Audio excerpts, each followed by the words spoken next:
Hello everyone, this is CMDR Trium. We're back in our Python today, on a day when we are headed for our home environ near Cubeo. And hopefully we're going to find some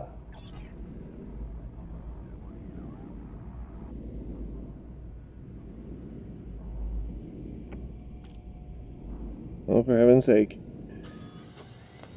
Hopefully we're going to find some control worlds. We have to pull open our power play map at this point.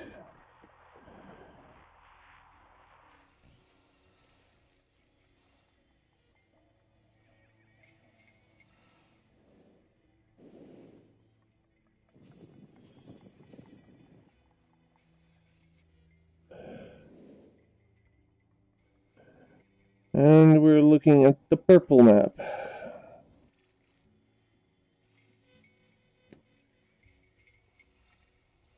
So our nearest world could be, looks like our nearest control sphere is the world of Kofalyawa.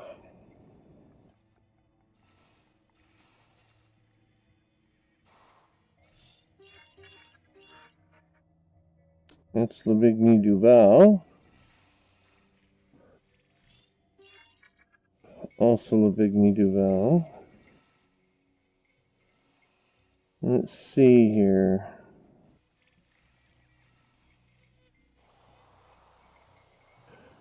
Well,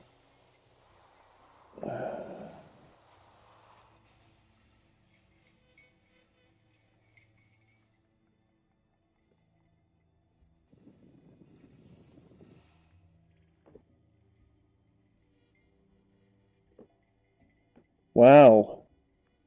We're way the hell out here. Let's have a look over here. Aisling Duval.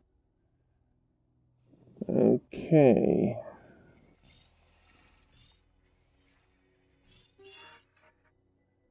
There's another one.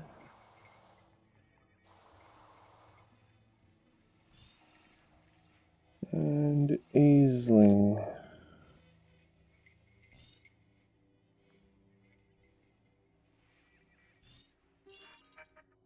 It's Petraeus.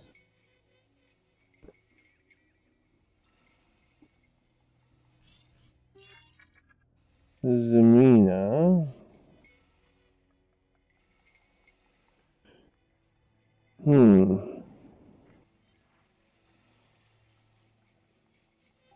Let's see. Zemina.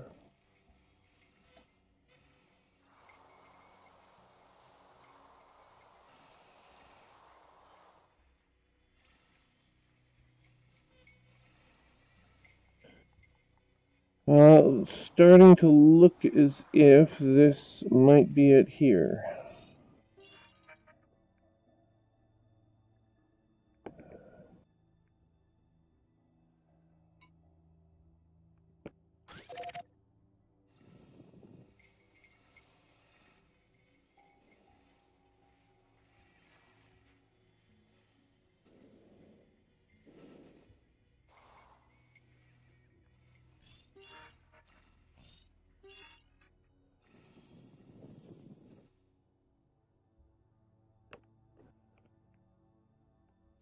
No, that little bubble there is no good.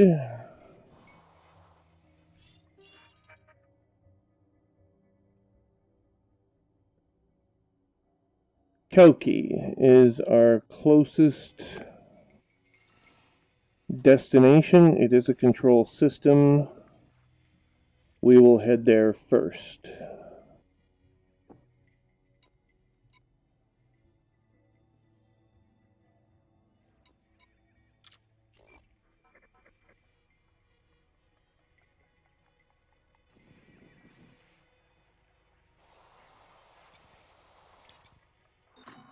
And it is not far. It's a lot closer than Cubeo, so we will head there first.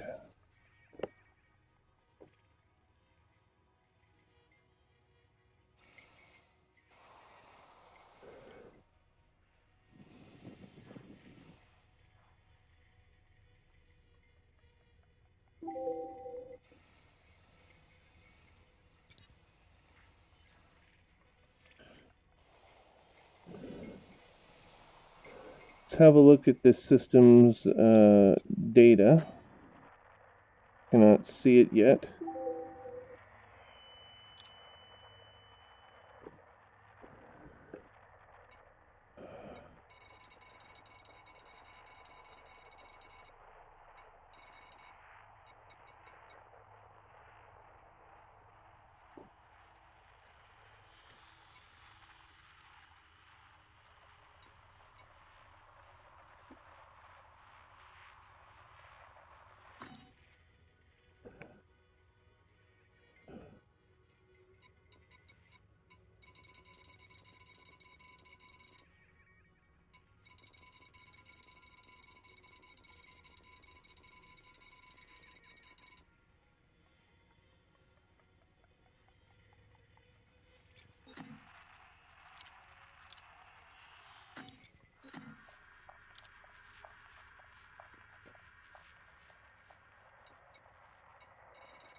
Let's see here.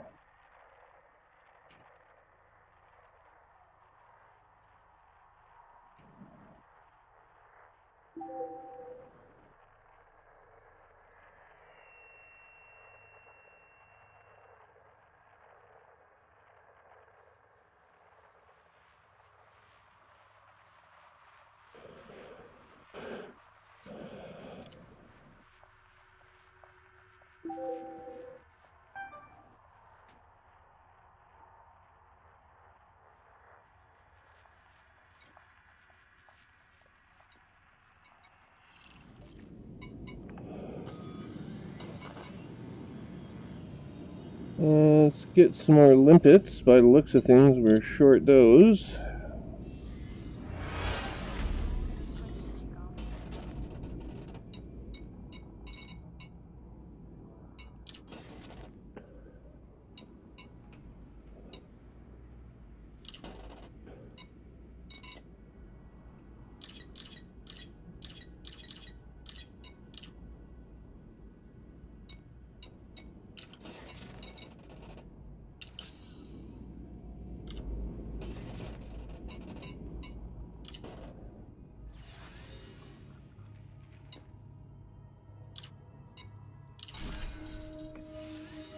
Incoming message.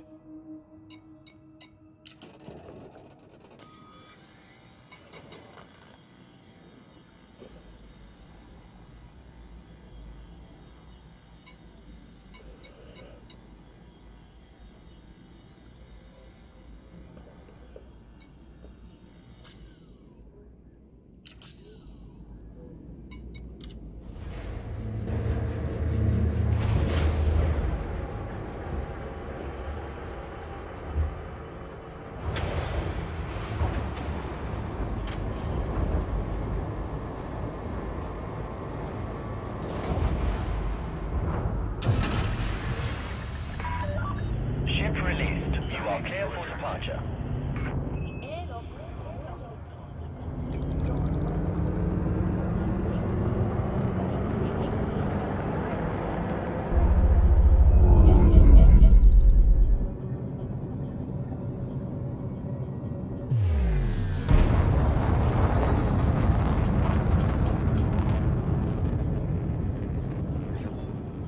Frameshift drive charging.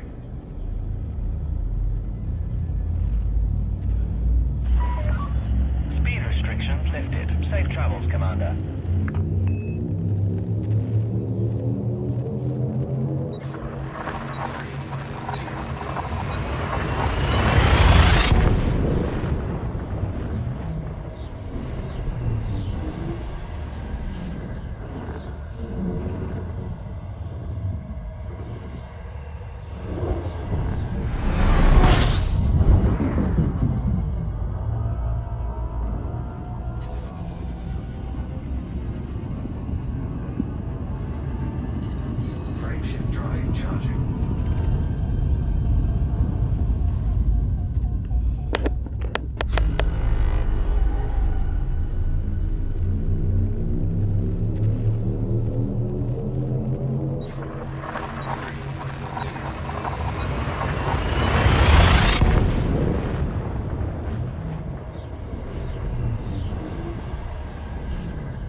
Mr. Johnny.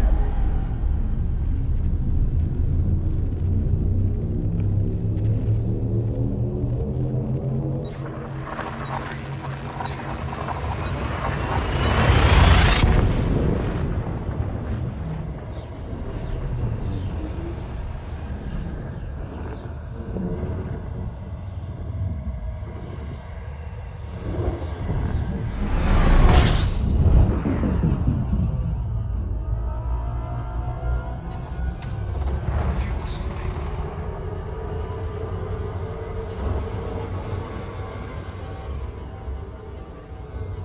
Fuel scoop disengaged.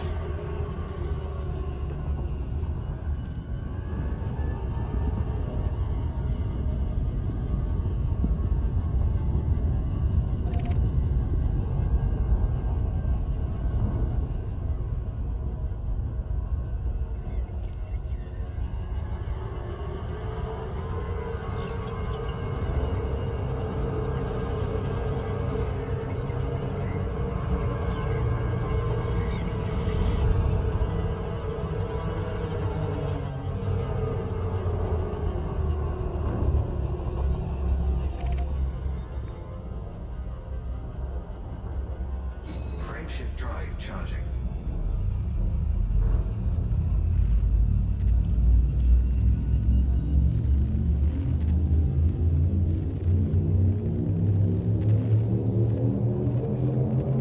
Ready to engage. 4, 3, 2.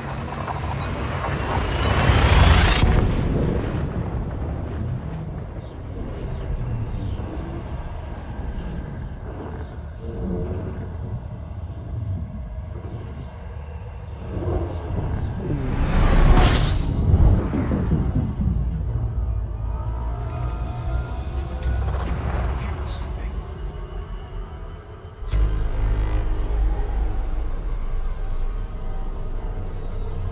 Fuel scoop disengaged.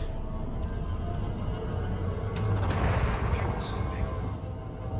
Fuel scoop disengaged.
So we have a planet orbiting there, possibly.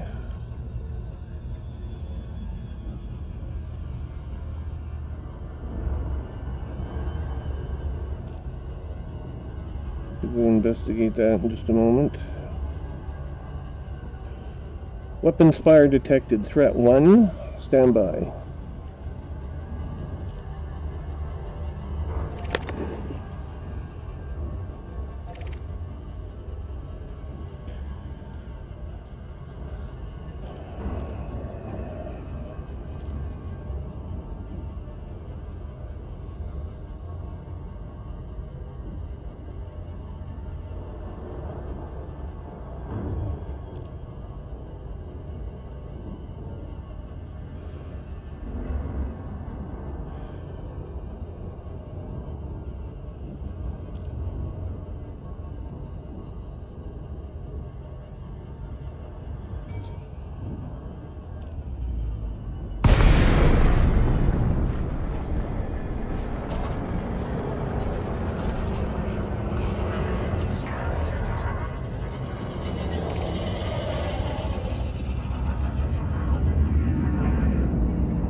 sure novice, that's for damn sure.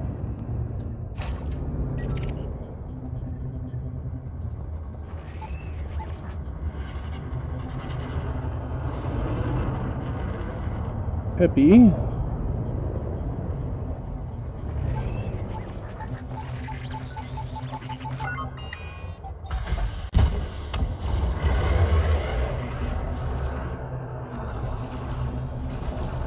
Under attack.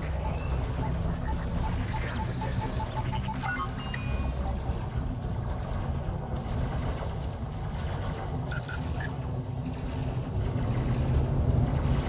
Target shells offline.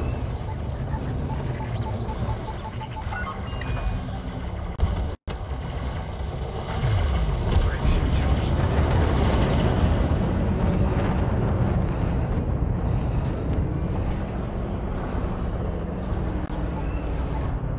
Target destroyed.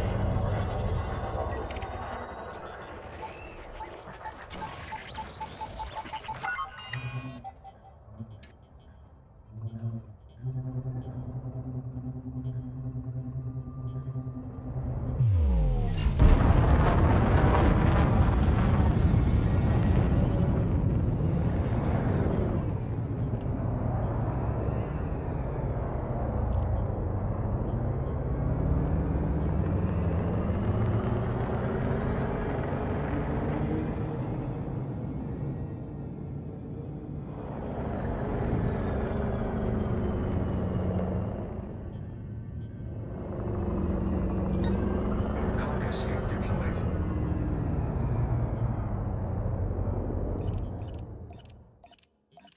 Programming limpet drone. Programming limpet drone.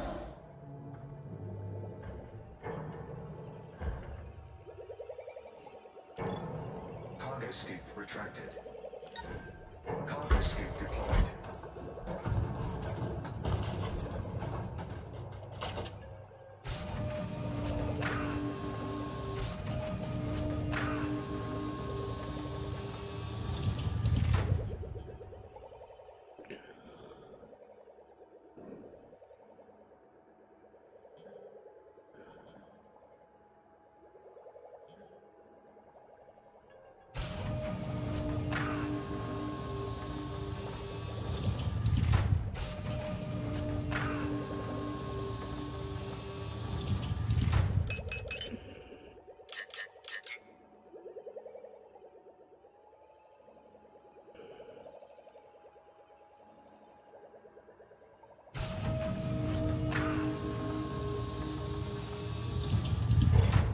Cargo scoop retracted.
Unlike some people, I actually pay attention to my wing invites, so... Hello? Sometimes you do. Yes. There's been a time or two I've sent you a wing invite and it's taken you a while to notice it. Well, not necessarily notice it. I could be in a screen that doesn't let me come back to communications very quickly. Yeah.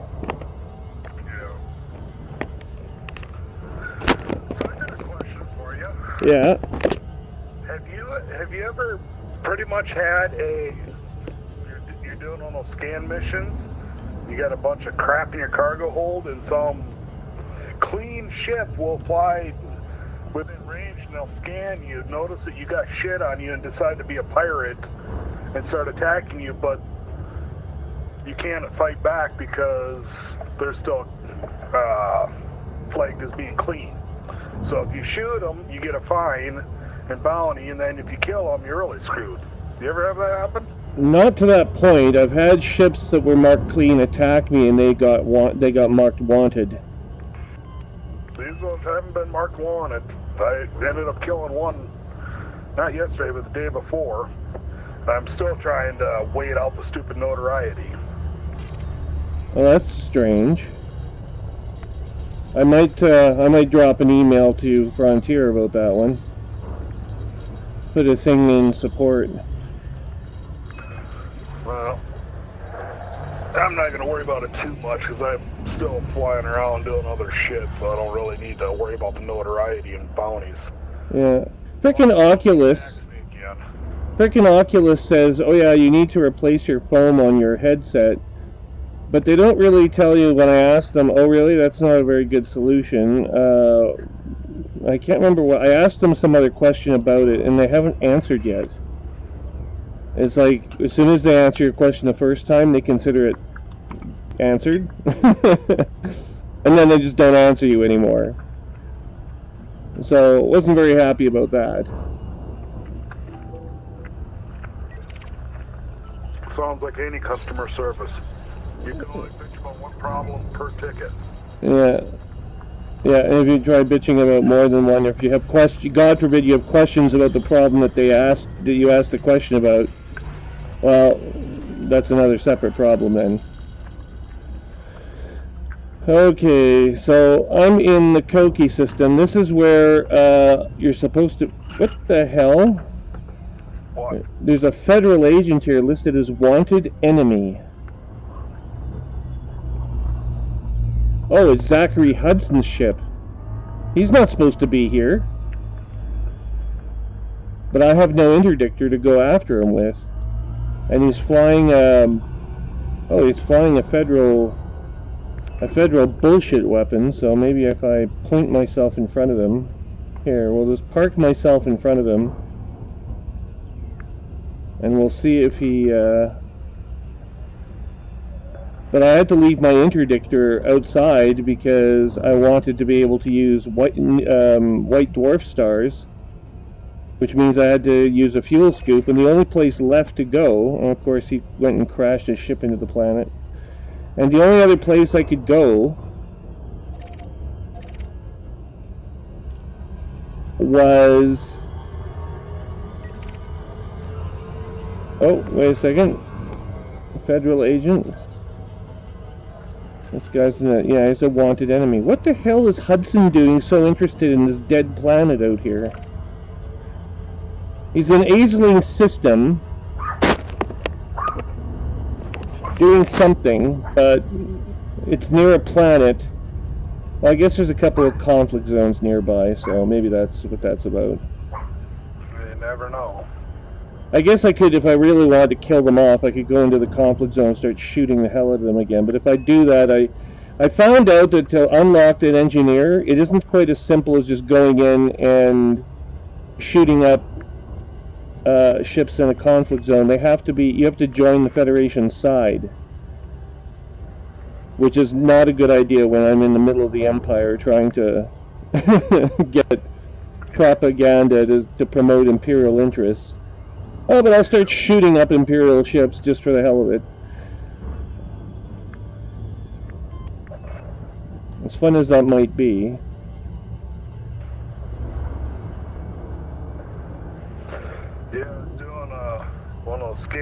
missions, and I'm sitting there running around in my SRV for a couple hours. I collected a lot of materials that 3 new materials, and collected a shitload of materials. That's good. Running around figuring out how to use radar on the SRV. Yeah. Picked up, let's see, I still got it in my cargo hold. What all do I got? That's a good idea. I've got bootleg liquor, I've got silver, superconductors, platinum, semiconductors, explosives, occupied escape pod, resonating separators, skimmer components, thallium, Yeah. jadeite. Just remember not to sell your escape pod, because then you're selling them into slavery. Nerve agents. So needless to say, if I go into any system, I'm probably carrying all kinds of contraband right now. Yeah, well, you carry a large variety of things there. But it doesn't sound like a lot of it's too controversial, but... It's all stuff that I picked up. Yeah, I mean, one thing... The most controversial thing you said was explosives. The one things that you don't want are weapons, like weapons that shoot people, not the edged weapons, the swords and whatnot. You can bring those around as much as you want, but you start ferrying guns. If you become a gun runner, that leads you to problems. And the other thing is neurotoxins, or chemicals that are banned. Did you know, speaking of chemicals, I was just on a complete tangent. I decided, I think I'll just go online and look up how to make napalm out of common household products. So I did. You made the napalm or not? Yeah. So it's called Napalm B. And it turns out that when you mix Napalm B with thermite, which also is fairly easy to make out of household chemicals. Well, it's not household chemicals. You need 27 parts of iron oxide per 80 parts of aluminum. Which is, you can find it easily enough. It's not that hard to get, but anyway, you get this stuff, you mix it together, you make thermite, which is a, what's it called, an igniter, a combustible, and then you put this napalm in there, and you light the whole works on fire, and you got yourself a nice little fucking arson kit. That stuff will burn, basically. The only thing that burns hotter is, like, hydrogen plasma. It'll melt through, like, cement concrete and shit. Anyway. I just found a trespass zone in the middle of nowhere. Cargo scoop How the retracted. hell did I accomplish that one? Cargo scoop deployed. Oh, some bunch of skimmers protecting shit, apparently. Programming limit drone. Now, I'm in the middle of a debris field, so Programming limit drone. we'll just see how this works. Odds are very good that my limpets will start colliding with the debris, and if that happens, they crash into the debris and become inoperative.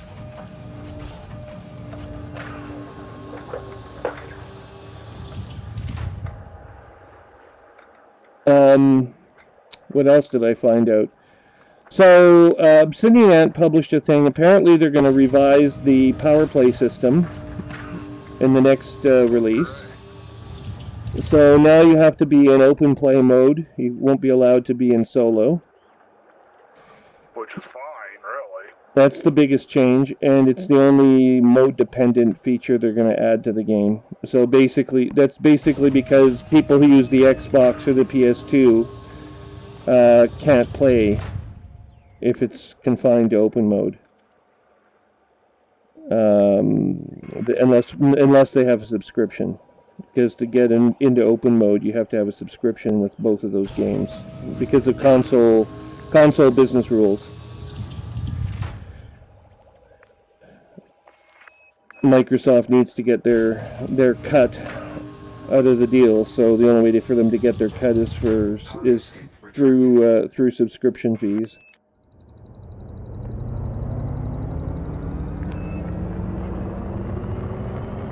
Okay, so now we're gonna go to our base. Where's our base? All of your base are belong to us. Lock on target. Our base is 3,227 light seconds away, which is just fine, I guess.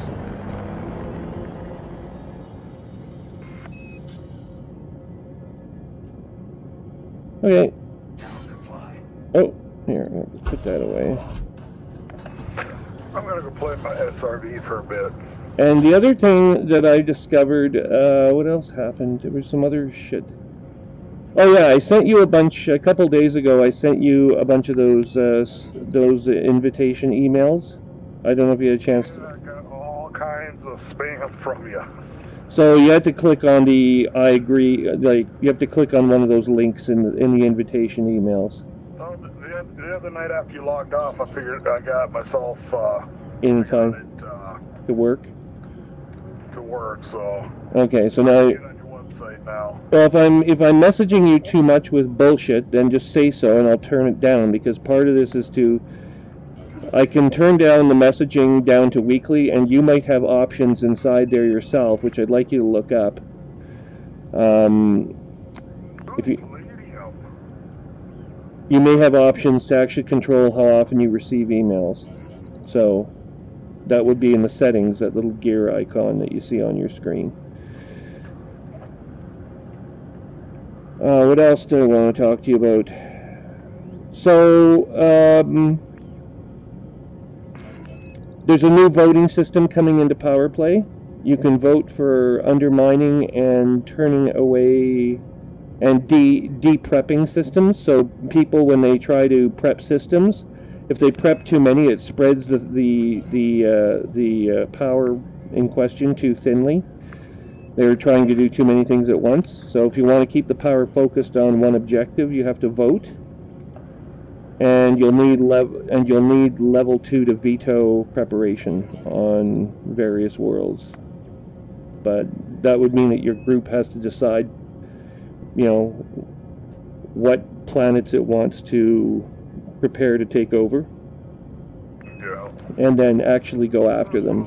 Probably a good idea. That's also a good idea, because right now everyone's like all over the map. You get like 5,000 users or whatever, and they're all voting differently every turn, and no one can focus on anything. So you could never get a group of people like large enough unless you had hundreds and hundreds of users in your faction, in your sub-faction. You could never get enough people to actually influence the direction of a unity power one way or the other.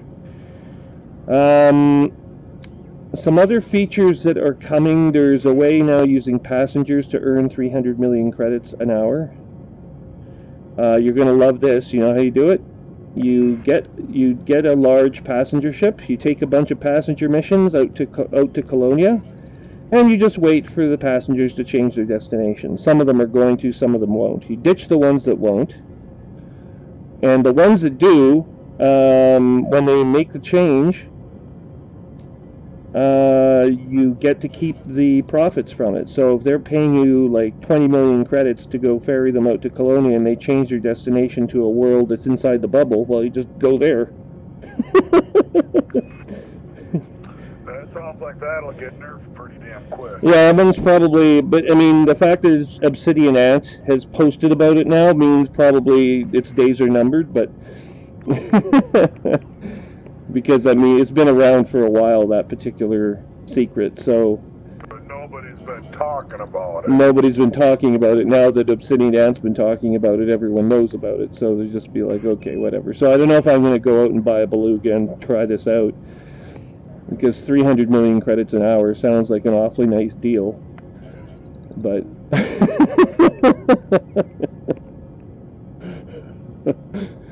Yeah, we're going to Colonia, but long before you ever get anywhere near Colonia. In fact, actually, you don't even have to go to Colonia.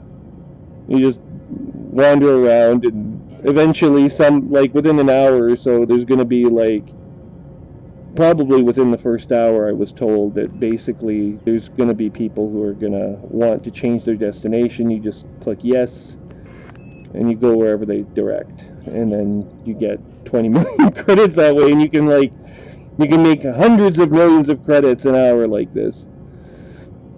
So Well, we need to figure out where to find those missions. yeah, well, there's various planets with it, and you need to get a large enough passenger liner to actually put that together. So, but a large passenger liner is about 120 million credits. So, I don't know. How many passengers can I haul on my cutter? I don't know. Why don't you go find out? Haul an awful lot. Just buy a bunch of passenger holds and put them all in there. A couple class 7 passenger holds would probably carry like a good 60 or 70 passengers a shot. So with cabins, especially if it's like business or first class, then if it's higher, business class or higher, everyone gets their own cabin or a cabin to inhabit. Yeah, they get their own little. I once took an interest in using a train, like taking a train from here to Winnipeg. And there is a service that does that. It'll cost you $1,500 to get to Winnipeg from Ottawa, but you will have your own cabin if you want to pay $1,500. But ordinarily, a plane ticket to Winnipeg costs you about $380 if you fly coach, and it only lasts 2 hours. It takes 2 days to get there to Winnipeg by train, because you got to stop in every little fucking town and city along the way. So. And you're going cross country at 50, 60 miles an hour. Yeah, so it takes a couple. 200 miles an hour. It takes a day or two, right? So it's like $700 a day. It's like a first class hotel, basically, except it's much smaller. But you get to go to the dining car, and it's a very scenic, sort of luxurious way to travel. But I just don't have that kind of cash generally. If I'm traveling, I'm going to want to get there and visit, and I also have finite amounts of time. I'm not some retiree who doesn't have a calendar. I actually have to be between from one city to the next fairly quickly. That's why I want to see them install this Hyperloop business between Toronto, Ottawa, and Montreal. If they could get Elon Musk to set up a Hyperloop between those 3 cities, they're all within about 6 hours of each other, right? Well, it means I could live in Ottawa and literally go to work in Montreal and come back for dinner that same day, because it would be less than an hour for transit time between Ottawa and Montreal. It's probably about 30 to 40 minutes by Hyperloop. And Toronto, which is 4 hours away, that would be like an hour and a half by Hyperloop. The Hyperloop here wouldn't even get up to full speed. It's maximum speed capacity. To do something like that, you'd have to get from like Toronto to Winnipeg or Ottawa to Winnipeg, and then you'd have a line that would go across the country, and it would like whiz you off to Winnipeg. And even then, it would be way under a day to get you to Winnipeg from Ottawa. You could be in Winnipeg in a matter of hours, probably 3 or 4 hours. Like, those things are faster than jet aircraft. They're like retardedly fast. It's amazing what you can achieve going underground with no friction. Yeah. Use high-powered magnets. Well, the Hyperloop does use maglev, but it's frictionless. Like, there's no. Yeah, that's the whole point of maglift. Yeah, but they're expensive because you've got to put magnets every so often. But the Hyperloop design uses fewer of them than any other engineered maglev known to exist. And I don't know. I mean, it's only one little shuttle, and I don't know how much. I got more mercury. I don't quite know how much it would cost, but it's not the kind of thing you would. It's not the kind of thing you'd see in South Dakota anytime soon, but. Not no population for that shit. No, you'd need a city of at least like 2 million people to make it, even consider making it viable. And I think most likely you need a city with at least 5 to make it affordable. That's why they talk about it between New York and Los Angeles, but the only problem is New York to Los Angeles, across the continent of the United States. That's so far. It would almost have to. It would almost have to be express, I would think, to make it worthwhile. So there'd be no stops in between. You would just get on in Los Angeles, and a few hours later arrive in New York.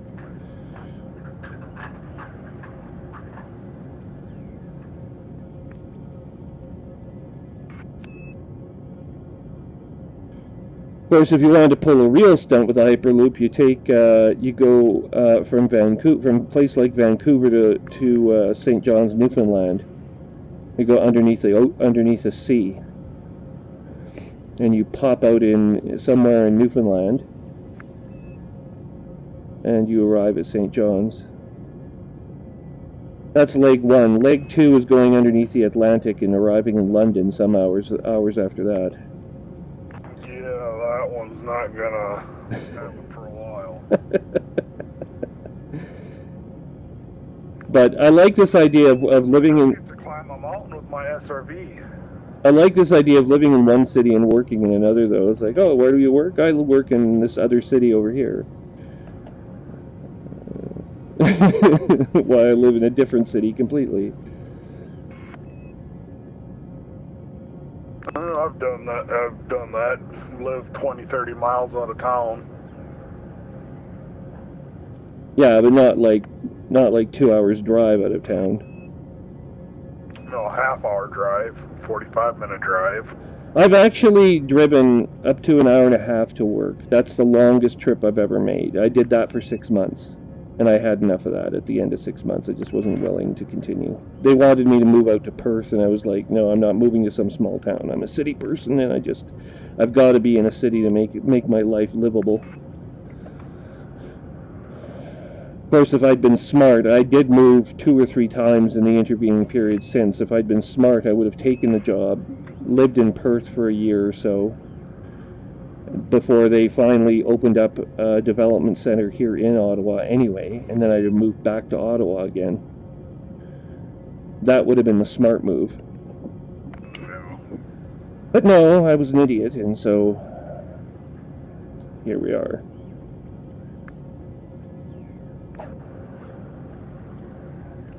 Didn't get a lot achieved today.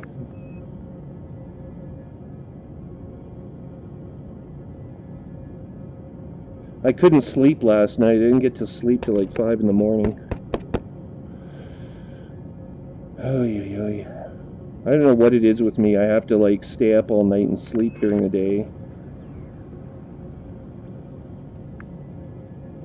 You're addicted to your video games. That's part of the problem. I'm also addicted to the television, which isn't helping matters, but I think what'll likely happen is as soon as I start work, I'll probably just have to put my TV shows on record and wait till the following day to watch them. And then go to bed at a proper and civilized hour. Or not even bother downloading them at all, just go to bed and do that the next day.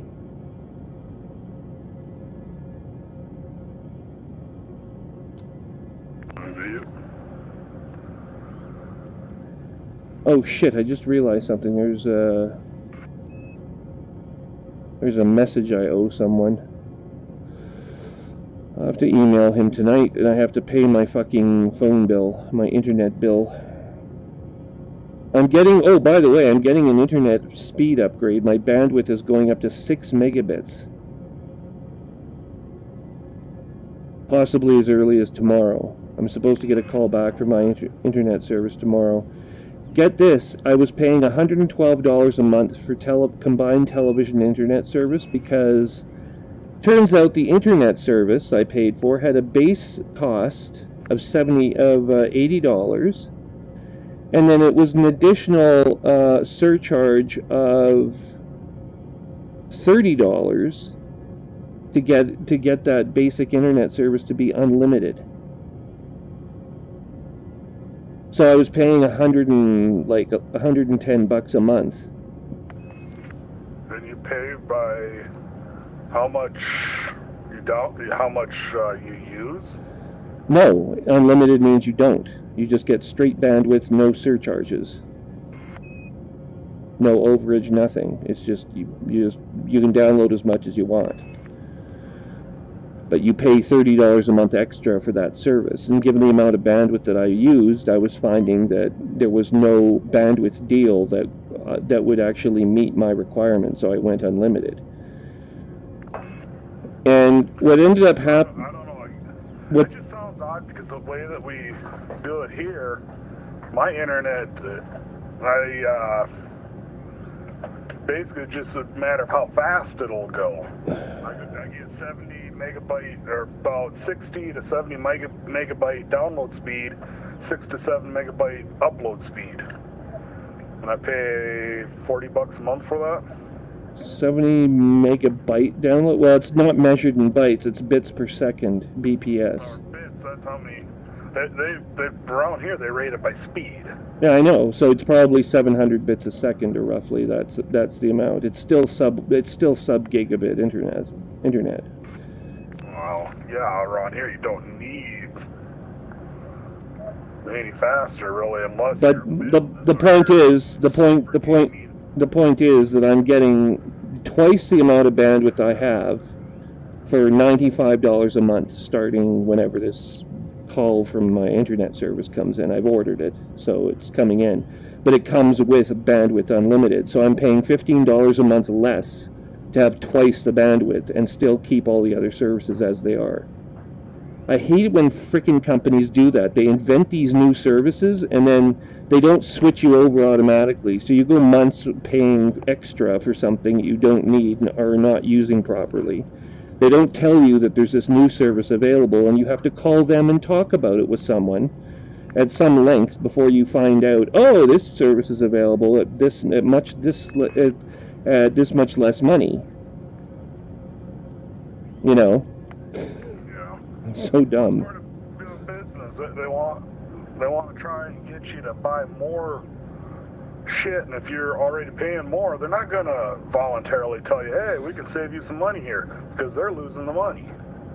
And then why offer the new service at less rate? Like, then just keep it the way it is. Like, it just doesn't make any sense to me from a business perspective. Either everyone pays less, or and there's a less costly service for your customers. That's what's going to keep your customers happy. But this company isn't interested in keeping the customers happy. They're just interested in overall profit to keep shareholders happy, right? So, well, that's any business at the end of the day. well, there's three tiers in a business. There's sort of three ends of the scale. On the one hand, you have the customer. On the other, you have the shareholder, and on a third tier, you have the employee. And the best-run companies are the ones where the pyramid, the triangle, is kept in balance, so that the shareholder, the employee, and the customer are all about as happy as they can be, and everything's in balance. If the shareholder is too happy, well, then the employees are probably not being paid enough, and the customer's being ripped off with services they don't need.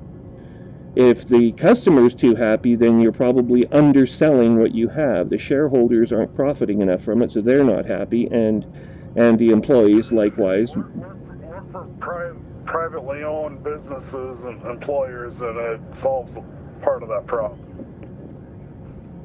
What's that? They generally try to work for a privately owned company, and then you come out ahead a little bit.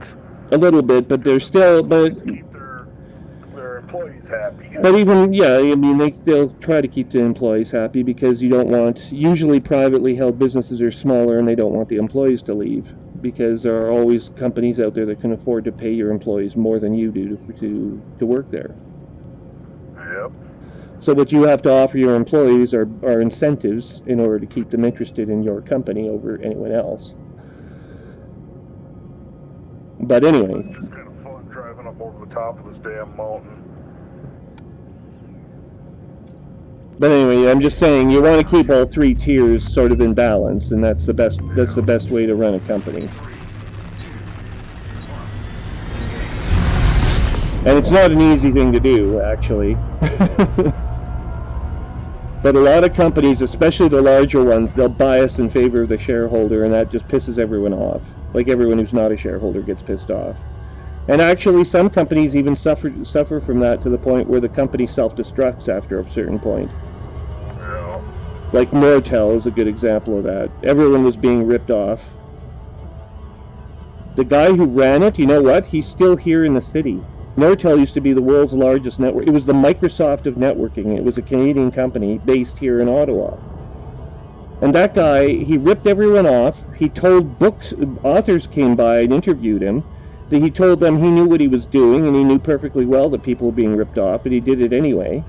He should have gone to jail. You should have heard this guy talk the way he did. These guys actually plot this. Like, they actually sit there and they fucking try to rip people off and hose the customer and hose the fucking employees for as much money as they can fucking get their filthy hands on.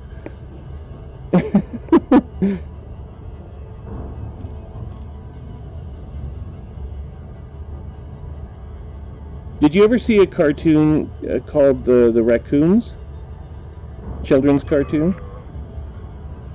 Don't think so. Yeah, it's more of a Canadian production, but it's pretty good. There's a character in there named Cyril Sneer, who runs a company, and he's like just the most evil, lecherous son of a bitch. And anyway, it's a company run by farm animals, so what do you expect? But anyway,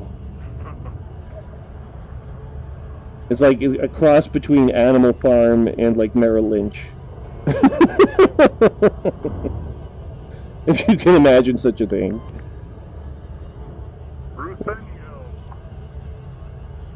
Whereas Orwell's Animal Farm was a critique of communism and socialism. The Raccoons is more of a critique of fascism and the right wing.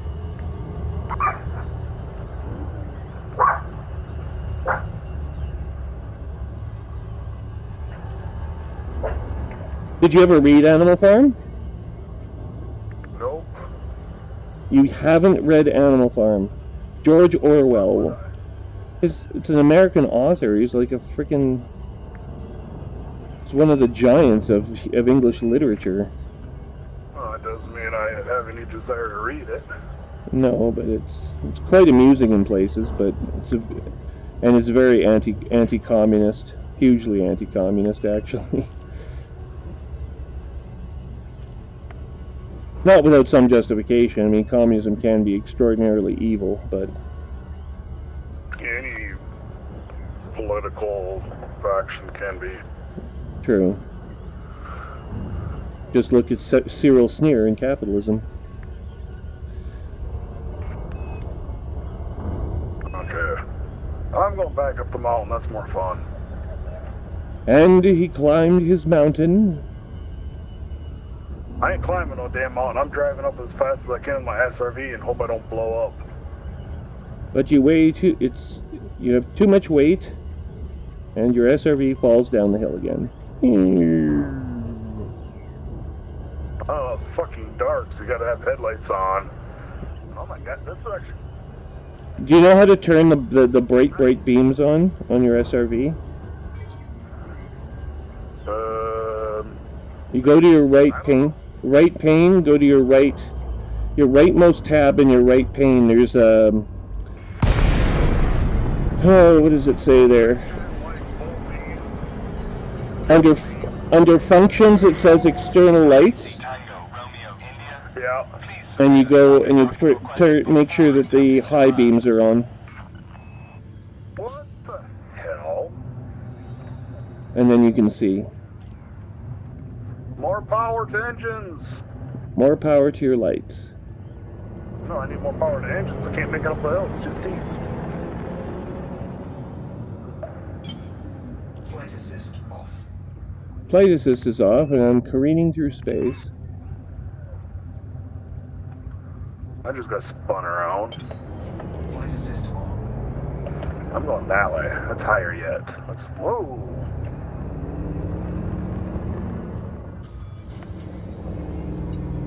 Banana port. Request docking. Access authorized. Proceed to Bay 08. Here comes a passenger liner. Scan detected.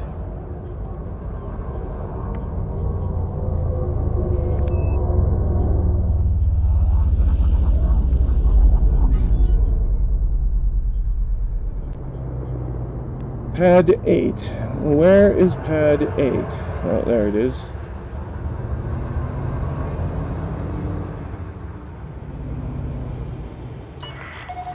1,000 meters from touchdown.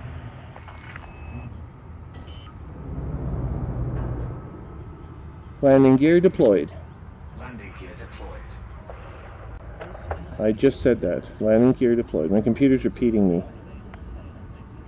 Awesome. Give yourself voice attacking and be even more entertaining. Except the computer might hear itself talking and decide that it's going to like repeat commands over and over again. No.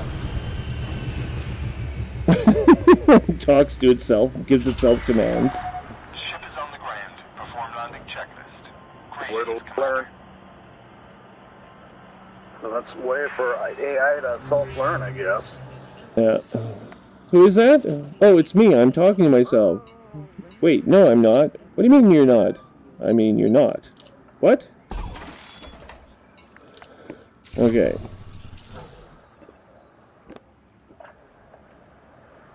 This is just fun. Sitting on this nasty mountain range, driving around, trying to climb the mountain.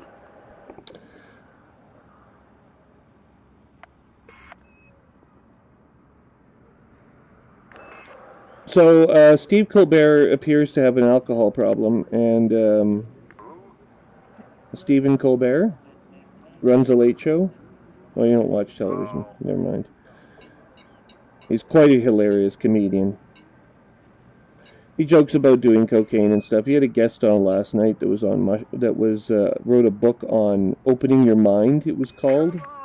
Basically, it's some guy who went on like a magic mushroom trip and discovered that he could.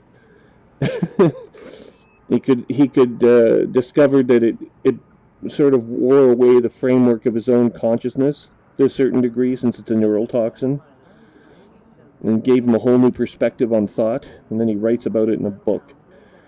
I've met so many people that have had that same sort of experience with magic mushrooms that I just found it fun. I'm sliding down the hill. I told you.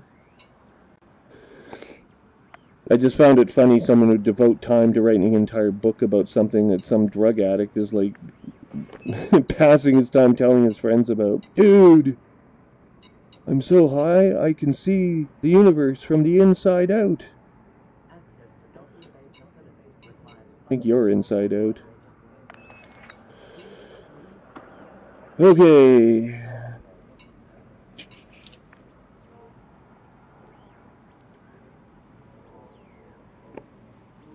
Wait.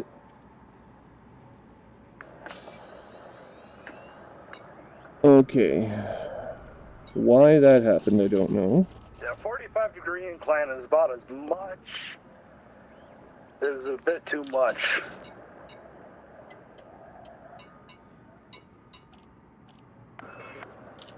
Well, it depends how much gravity there is.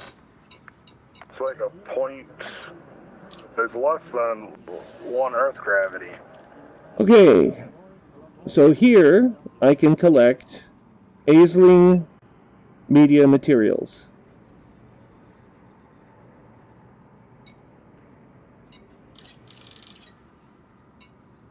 Oh, come on, stop.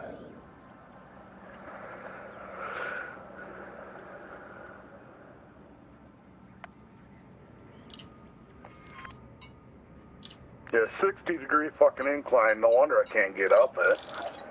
Oh, shit. So, how many of these media materials do you need of Aislings in order to advance to the next tier? Next tier or tier 3? Well, you need 750 for tier 3. I think you need 100 for tier 2, is that right? Something like that. Here, let's just we'll start with this. We'll start with 100. That'll cost me 1,000,000 credits. Or rather, 900,000 credits. The first 10 are free. I just loaded my ship down and took off. Well, it cost me $7 million to get enough to do what I needed to do. Yeah, but I mean, I'm not really ready till the week after this one anyway, so I want to load up enough to advance to one of the tiers, but... Hey, I might have finally found me a treasure. I wouldn't count on it. Going nuts. Oh, come on. Stop rolling. I'm on my side. And you can't get up?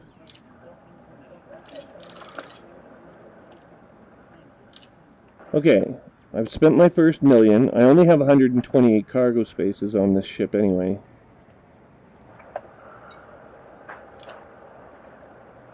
Here, let's go to one... Hang on, what do we have here?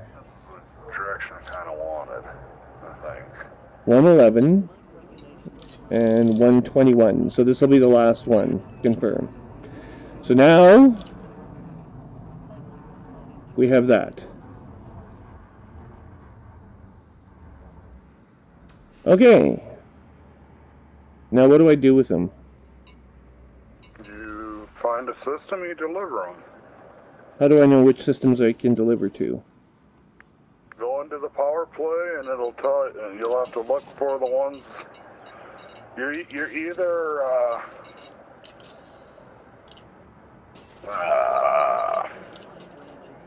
you're either sending propaganda, taking the propaganda to the planet to convince them, or for preparation, or for reinforcements.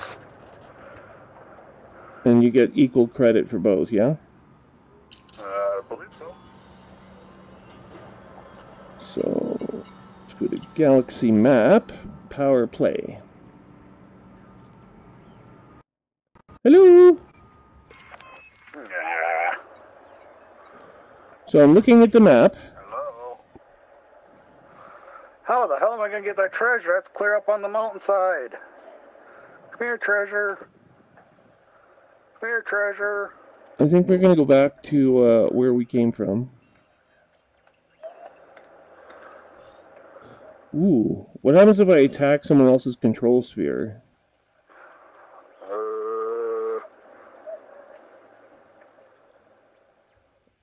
This isn't right, actually. Rolling down the damn mountain. Hang on, this is not this is a bunch of bullshit and it's not correct. You gotta be fucking kidding me. My shit all rolled down the mountain. Oh. How Kafka-esque.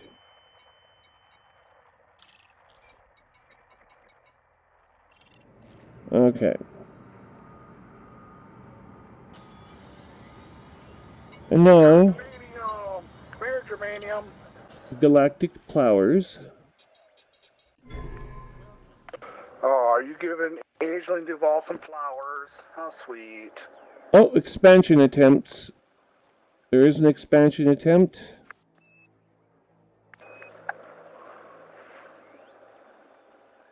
Collect Aisling sealed contracts from systems Aisling is expanding into and deliver them to contacts in Aisling's systems to support her expansion plans. Okay, that will not be correct. We can undermine.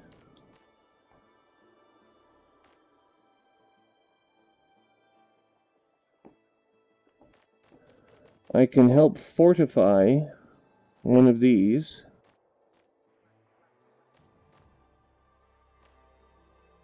Hey, I think I can deliver. It won't let me deliver to this place.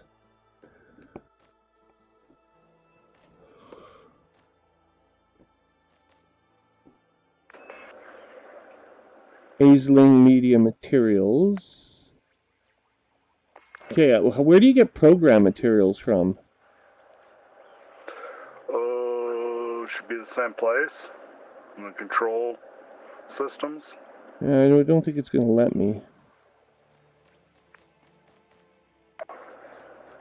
Ooh, no. Ooh. Right Okay, here. we're going to Rinchu, 19 light years away.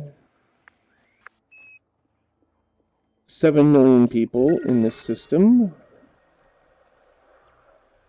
And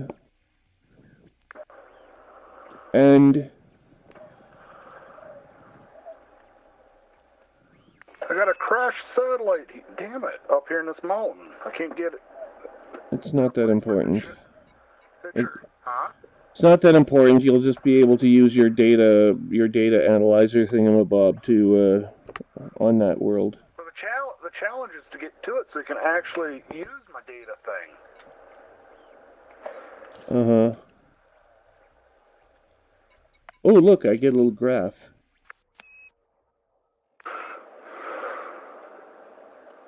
Well, I don't know. There we go.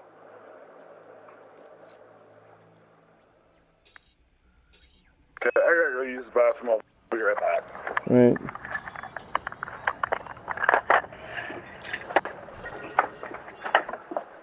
Hungry yet or not? No.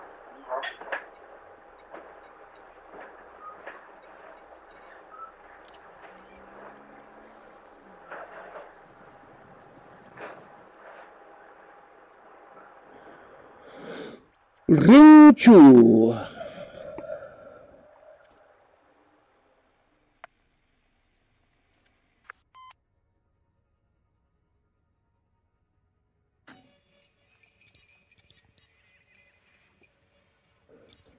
Are you aware there's a pipe out here?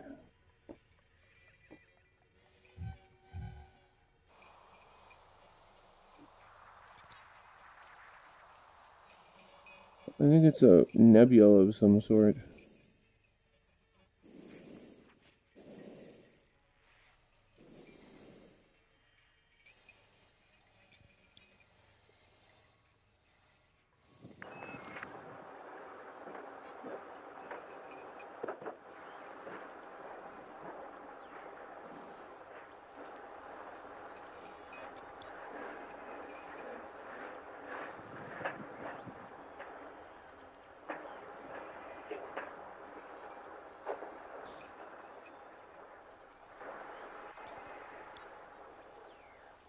I'm curious, how do you play with the Lego robot without your phone?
What?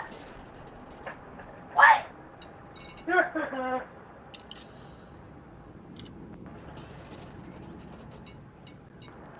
Stop that. Cold? That's crazy. You feel good? No. Why?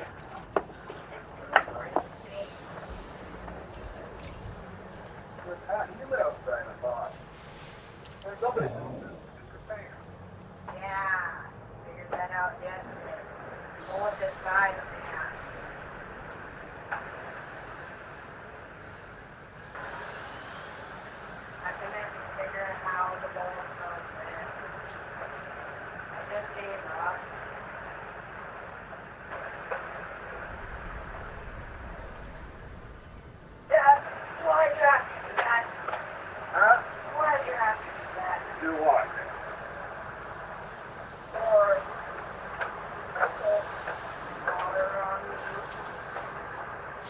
thought you might enjoy it.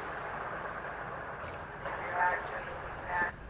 Yeah, of course I did. I was going to say that. No. You're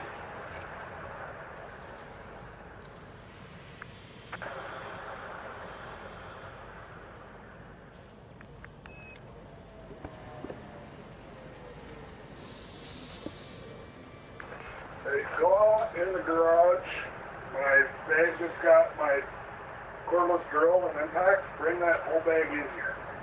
what? It's on the steps going out in the mom's garage.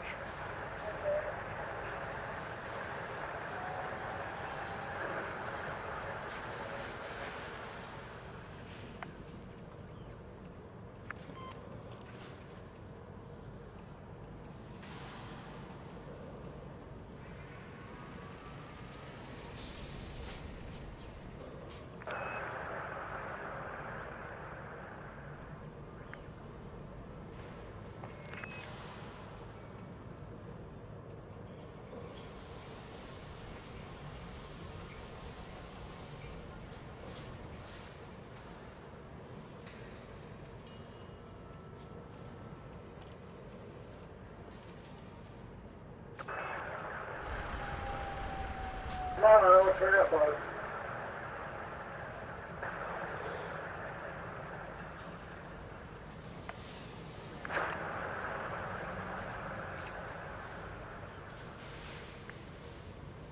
Tyler!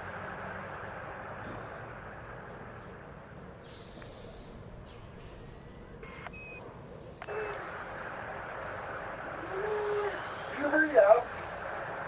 This thing's getting heavy. Put it down there. I need the sockets pulled out of that. Okay, hold the sockets. I can find the one I need.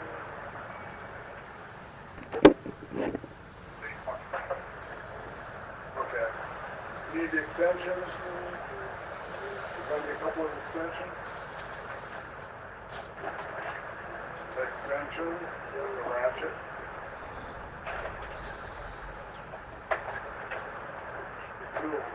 Two or three of them.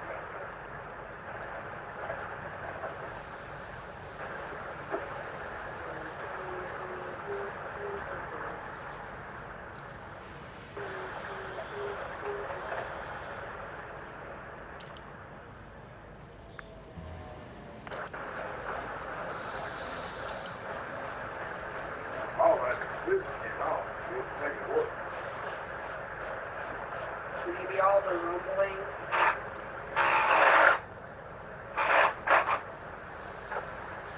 Yeah, put that back in there.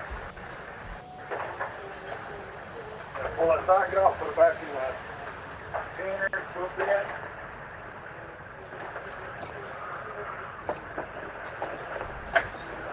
So then you can bring that over and just set it down over here probably, that bag.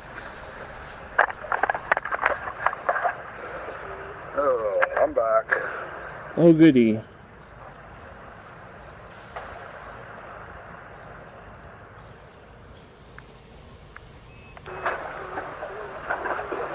Ooh, I can have Chase Blue. You can have what? Chase Blue on my lovely SRV. Oh my goodness, look at all the bright colors you can color your SRV. You can have different colors, stripes, pinstripes, neon. You can have little lights on the side of it. Would you like some neon wheels? Not really. Yeah, pulse blue and pulse green. I actually have to use my SRV enough to justify painting it, but if I keep playing in the mountainside like this, I might just have to do that. Well, it makes it easier for other people to find you if you want to be found. If you don't want to be found, you want to go something with like well, it depends what kind of planet you're on. If it's an ice planet, you want a nice ice white or something.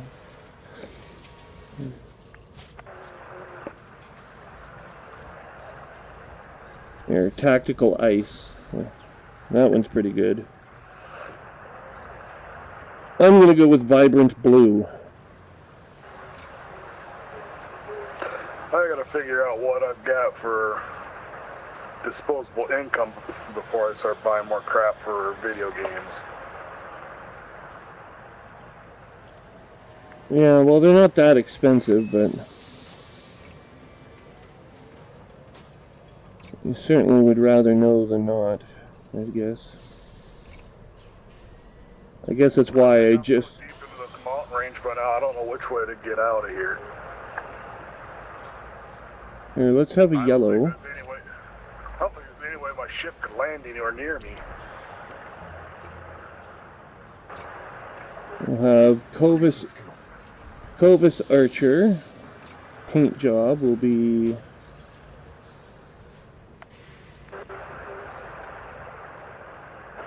It's gotta be yellow like your ship. I'm not flying the Type 9 right now. Dude, I'm upside down.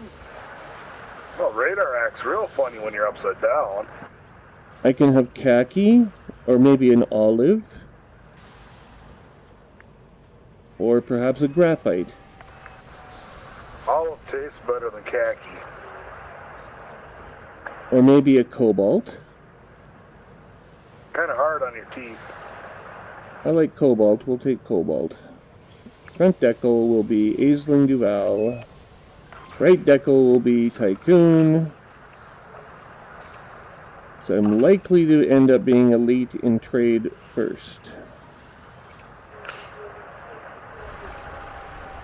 I haven't done any trading in, oh, 4 or 5 days now.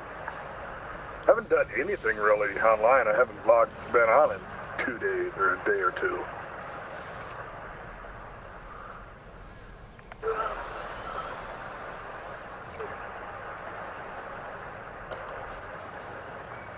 Okay. And now we need some paint. I'd like some paint.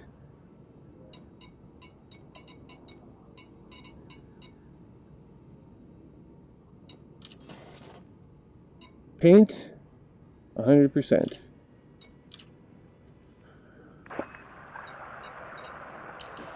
Some of those pirate, those raider accessories that you can get for your ship, the ones with all the little pointy things. Yeah. They're pretty strange looking. I'm seriously debating if I want to just decorate my Ass Explorer as a pirate raider ship. Really, there's nothing else that looks cool other than the other body kits. Yeah, but then you have to like become a terrorist and land at the terrorist bases in your pirate ship and... Damn it! I guess I'm not going that way again. I'm back at my data point I just scanned off that satellite. Oh.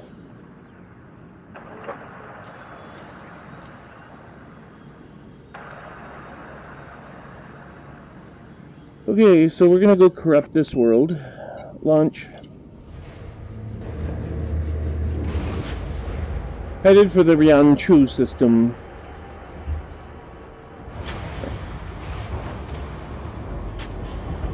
And then we have a little bit more trade we have to do, and then we will have enough money to buy an Anaconda brain. Ship uncoupled. Exit station quickly and Oops, safe. there goes some more hull.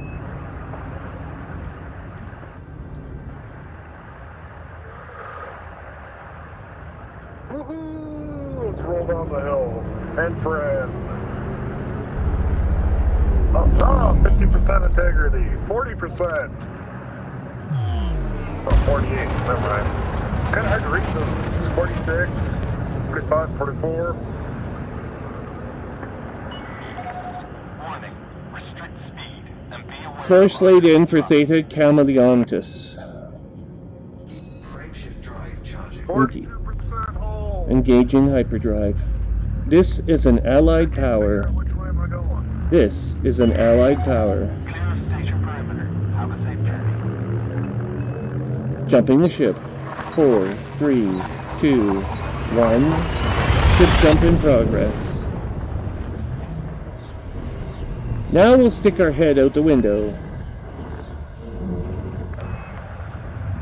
Do you know you could get airborne with an SRV and do somersaults in midair? Oh yes, I've done that before. I've actually almost made... I've almost traveled to a nearby planet in my SRV by jumping high enough in a low gravity environment. Oops, 25%, 14%. Frameshift drive charging. Warning, ship jump in progress. Headed for the Rianchu system. 7 new targets in Theta Chameleontis. 4, 3, 2, 1. Jumping the ship. Ship jump in progress. And you've been destroyed. You have been destroyed. Girl, what the hell? And now you're back in your ship. Yeah. I was nosediving towards the planet. Okay, we can go to Finley Freundlich Orbital. Oh, I suppose. What planet do I want to go to next? Huh? Das ist ein deutsches Station. I'm going to Cubeo. Or you could come to my planet.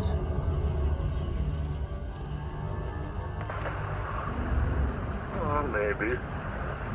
But I Oh. want to get rid of my unfriendliness bullshit going on. Or we could go to a Federation world and join the Federation team against pirates. Why? Because then we can get credit for our bounty. We can start collecting bounty and get credit for an engineer who I want to unlock, and I'm only 13 kills away from unlocking. Which engineer is that? Jury Ishmak. He's a cyborg. His brain has been partially replaced by cybernetic implants, so I think he has an ocular implant somewhere. He's got an ocular implant in his asshole. In his eye, where ocular implants go.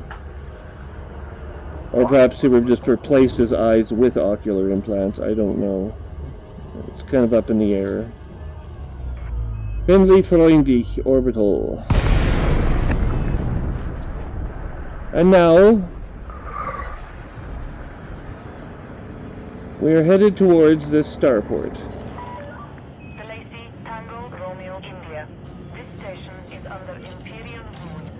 Hip 5700, hip 5623. Approval granted. Set I'm going to go to 57, so I only got one there. Flight assist off. Scan detected.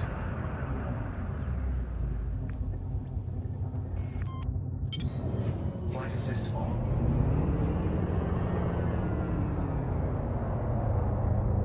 Scan detected. 4,000 meters from touchdown.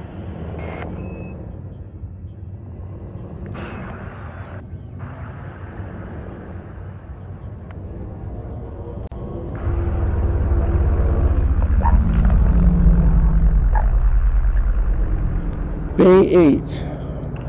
Again. Awesome. I'm having temperature issues.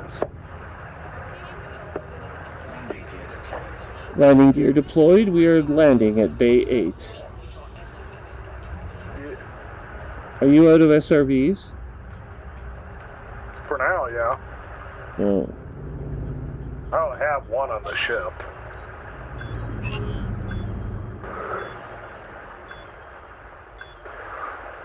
Only one.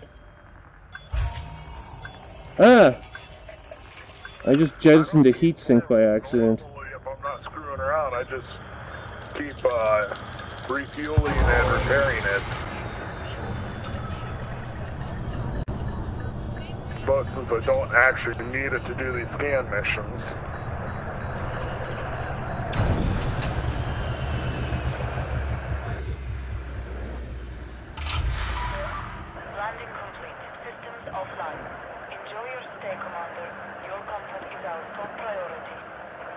I'm here. Now what do I do? Welcome to Finley, Freundlich Orbital. Your sugary treats. I'm not going to sell them. I'm going to just start distributing them to my henchmen. To the Aisling Angels. Nominate Rien Chu for expansion. Am I allowed to do that? Nope, I don't have a vote. But I do have materials.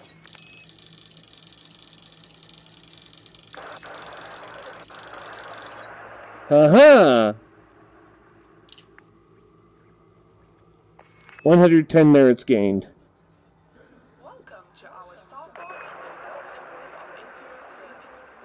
And I get 11,000 credits.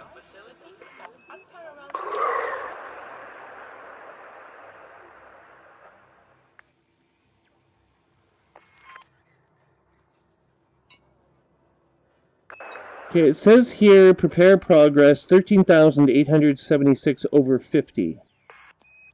Doesn't that mean we've been successful?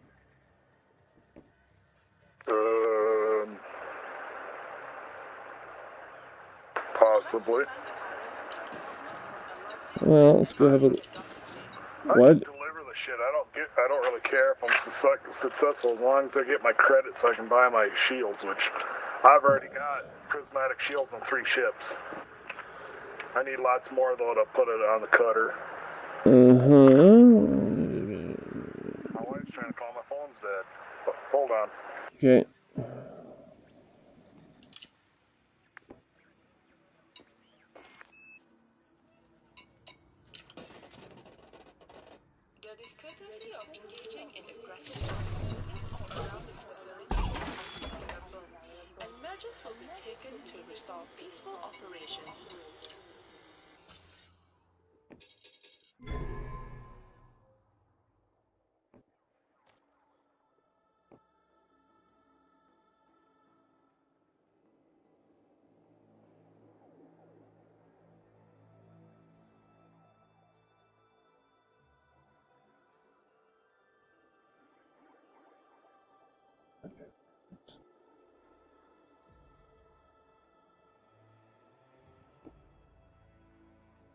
Okay, I'm back again.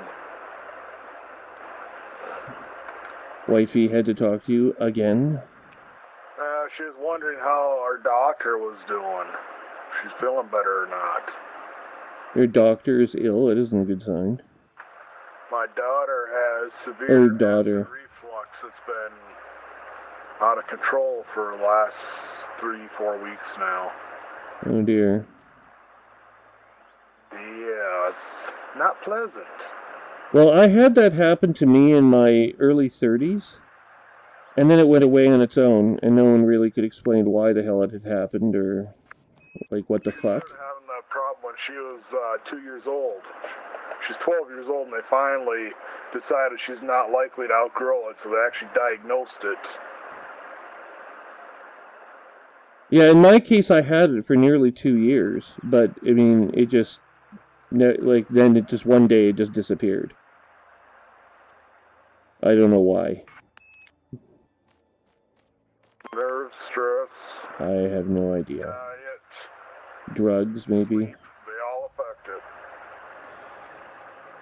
Okay, rating 3 unlocked at 750 merits.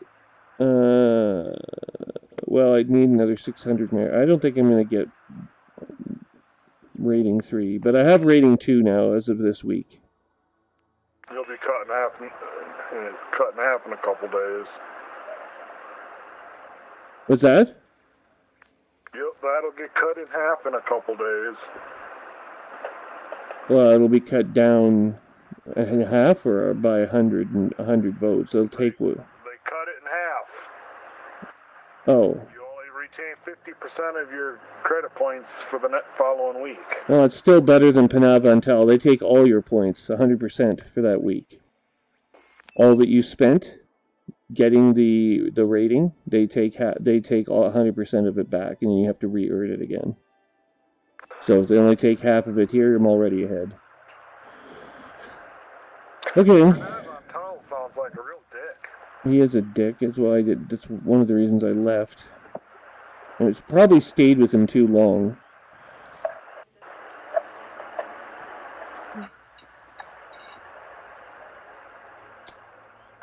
Okay, so I've got a ship on the way, and several parts are supposed to arrive here. So, what time is it? I think I have a television show I have to watch. Hang on a second. Well, I mean, I'm waiting for things to happen in-game that I have no control over, so I can't really do much. I specifically was hoping it was going to take less time than it is taking to get the parts here, but it's an hour-long prospect. And I started before I went and converted that other system. So I'll fly back to that system, but the parts aren't going to be there before I get back. And I'm not flying around here hunting people with a fuel scoop. With sadness, we must inform pilots this facility maintains an effective security division, which is mandated Nor am I to gonna respond to unacceptable behavior. just buy extra shit over and over again. My notoriety is finally gone. I can return to civilization. We'll go play in the mountains again. We gotta go play in the mountains. I don't see any mountains on this planet, though. See all kinds of big-ass meteorite craters.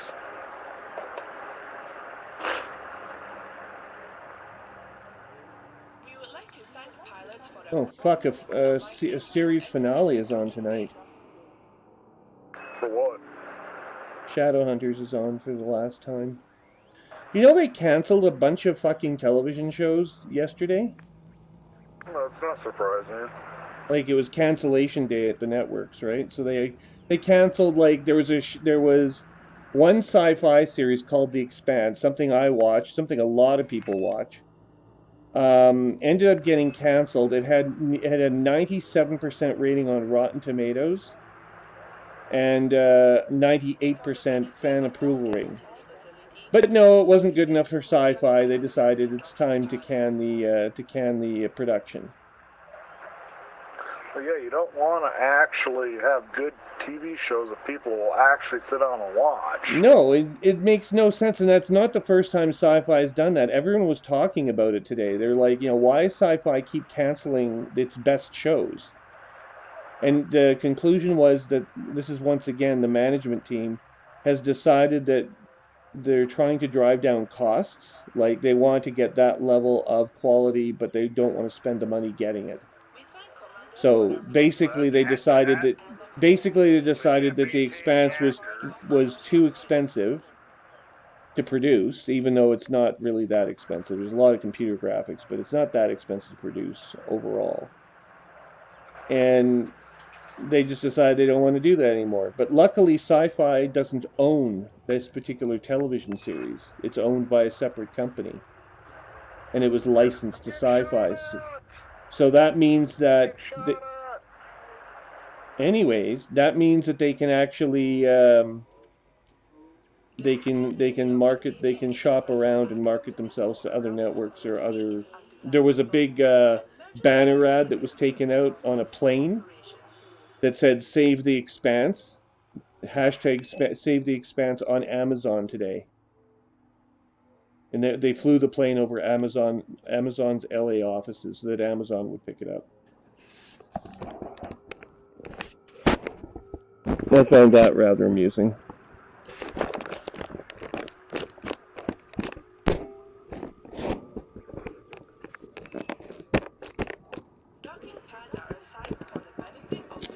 There we go. What the fucking hell?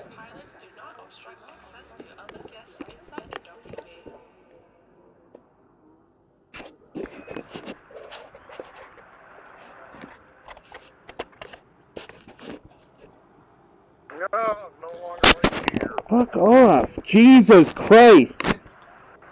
I don't want to fuck off. It's kind of painful. Fucking Christ and goddamn piece of shit. Fuck off!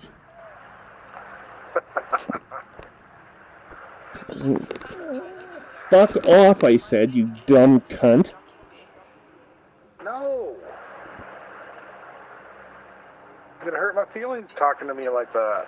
This fucking video, this goddamn VR helmet needs to be fucking replaced. Jesus Christ, I'm so pissed off with Oculus right now, I can't begin to tell you. I'll be lucky to see my business again, I can tell you that. There were another company... There's an easy solution to that. Stop wearing the mask to play the game, just get a couple monitors and... That isn't the same thing at all, and if you had any experience with VR, you would understand.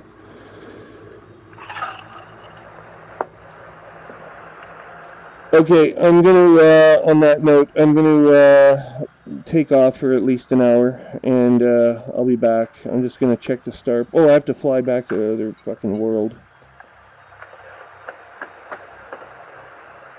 Yeah, go back to Galaxy Map and fly back there. No, no, no.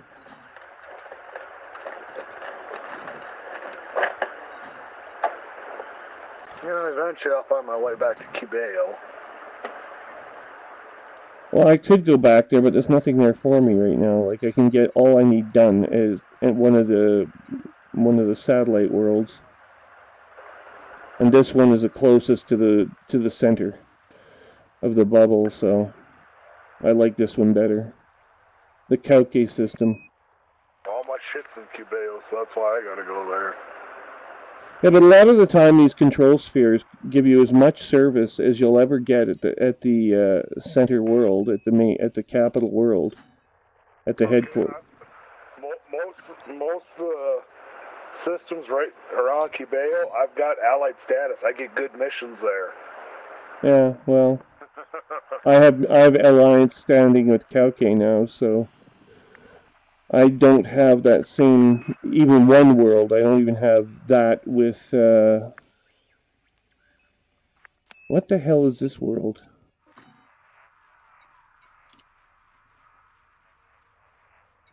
Let's have a look in here and see what we get. Isn't that lovely?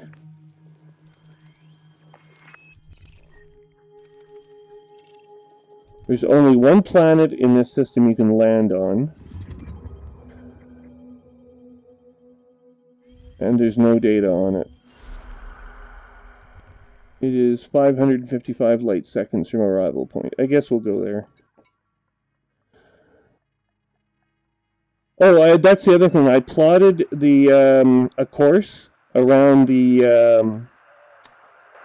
whatchamacallit, the chosen route, the race course for Small Worlds 3.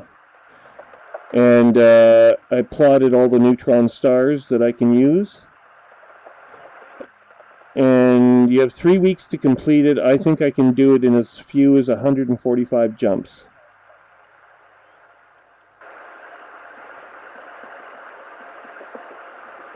So 145 jumps, that isn't that far. That's like maybe 10 days. So about half the time that they'll have to complete the race. Now, whether or not, the problem is that anyone else who decides they just want to sit there and finish the race off as quickly as they possibly can, they're probably going to win.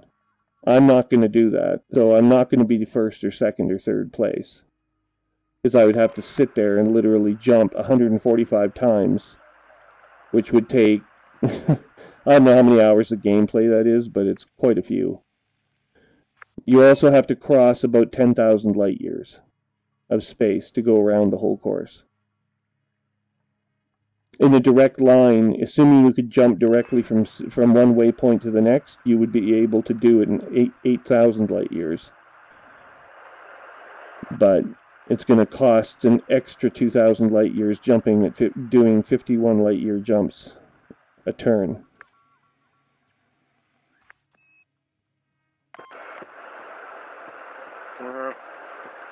Doesn't sound like much fun to me. Well, you're only allowed to use ships up to a certain weight class, right? So anything larger than, say, a Vulture is verboten. You won't be allowed to use it. So you can't take like a giant capital ship like an emptied out, hollowed out fucking Anaconda and jump around the whole freaking course, you know, which gives you 100 light years of jump or something retarded. I don't know what the maximum is, but there are configurations for the Anaconda that make it extremely versatile that way. And there's configurations for a lot of the other larger ships that will do the same thing.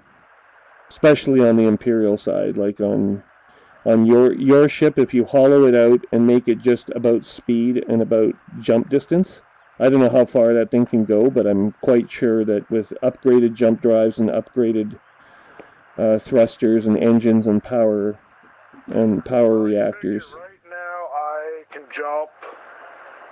Oh shit, I'm in my Fast Explorer. I think I can jump if I'm empty about 30 light years with my cutter. You could probably get that higher. It's not even tweaked for jump range. No, I know. That's what I'm saying. Like, even though it's not tweaked for jump range, if you did, you could probably easily get 70 or 80 out of that thing. I don't know. What's the most you've ever heard of?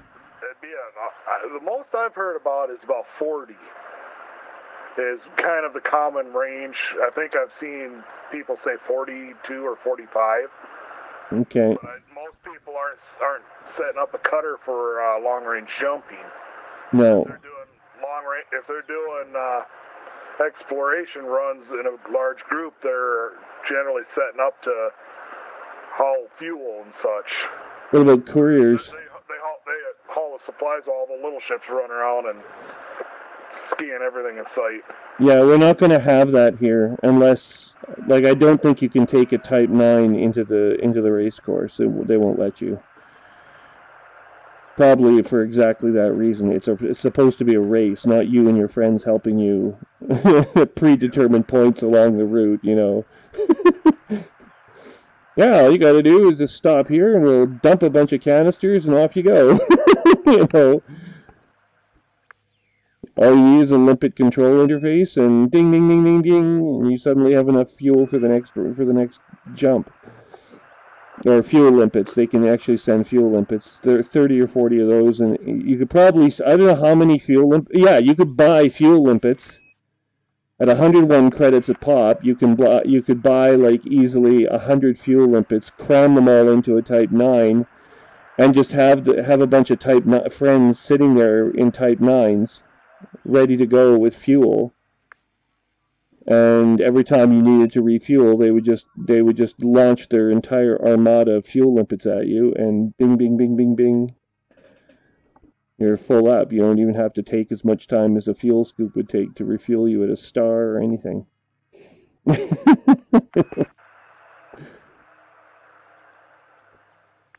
I don't know how fast they could go, but assuming you could have multiple fuel limpets on a ship at once, you could gas someone up pretty bloody quickly.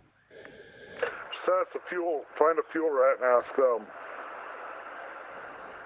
What's that? Then again, at the end of the day, if you do it right, you can swoop in and out of stars pretty quick and easy to refuel. Oh yeah, with the fuel. That's what I do with my Imperial Eagle. Yeah, the fuel scoop gives you access to the neutron stars. It also gives you access to refueling its stars. And with the Diamondback Explorer, first of all, its fuel content is extremely large for a craft of that size. It's not even that big. It doesn't have to refuel that often. But even when you do refuel, like I've got a Class 3 fuel scoop on that thing. And at the rate it flies, which is nearly 300 or 400 meters per second, it can run through a star's corona and refuel the entire tank in a matter of seconds. It doesn't take very long. But I will be re-examining the configuration of my ship, but later on this week. It starts on May 25th and it runs for 3 weeks. Goes until June 18th. So my main objective with this is to finish the course, because I'm doing this also because it will aid my exploration cred. And will bring me much closer to finishing off my elite standing in exploration. So with any luck, I'll get, with 10,000 light years covered, I'll get bonus points to my exploration rating, and I'll be then I'll get to be elite in 2 categories, trade and exploration.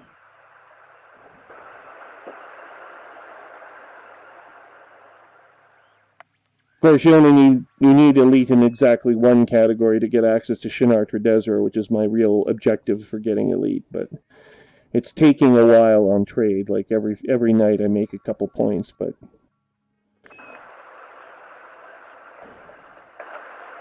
I'm at 39% Tycoon. ooh, I'm catching you. I'm at 26 now. Yeah, I haven't done much trading. Well, shit, I haven't logged on in 2 days.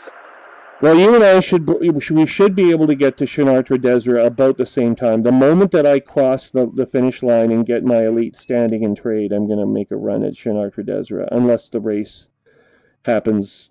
You know, if the race date is too close to that, then I'll just do the race and wait until I come back. But you should consider entering Small Worlds. It would be quite the experience for you. It would be your first big exploration task. You'd also get another badge on EDSM. I don't know if you have an EDSM account, but you'd get another badge there. No, I don't.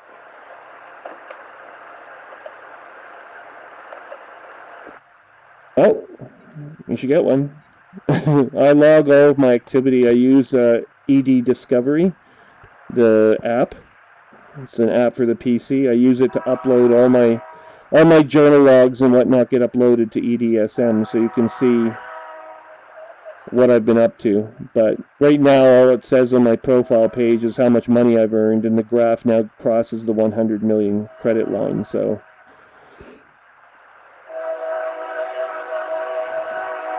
I've got like lots and lots invested in my small fleet of ships. So my current balance isn't probably very good. Got 125 million right now. Guess that ain't so bad. yeah, I have 117 right now. Oh, let's see. We're about equally wealthy. I have, as of right now, current assets of 632 million.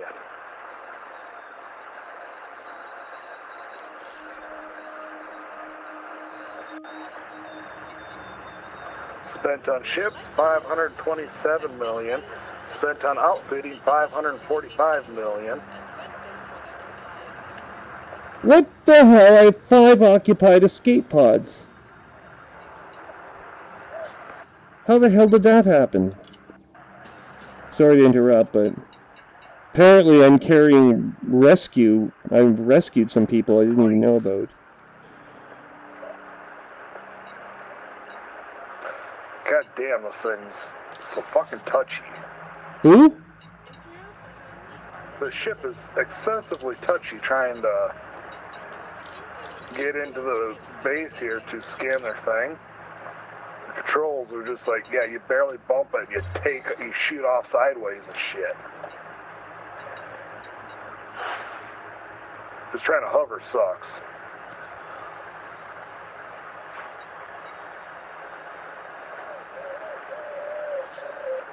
I need 6 more limpets.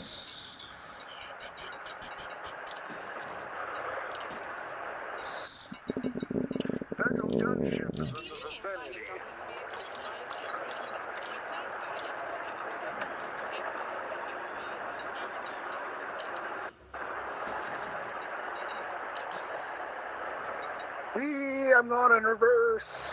Launching. Course laid in. Waypoint laid in. Launching. Leaving pad 8. Detachment sequence complete. You are reminded to observe safe speed when My traversing street the turned docking blue. bay. I have treasure here. Bye-bye, treasure.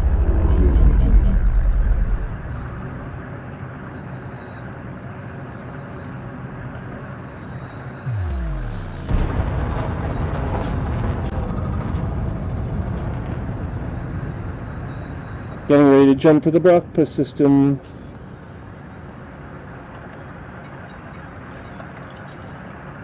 Actually, Hard points. jumping. Drive charging.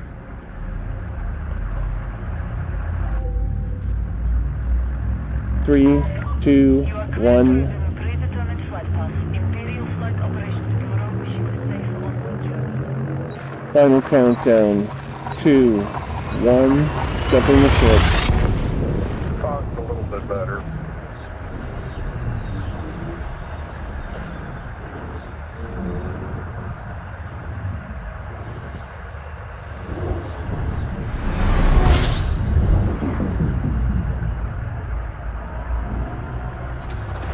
Fuel sweeping.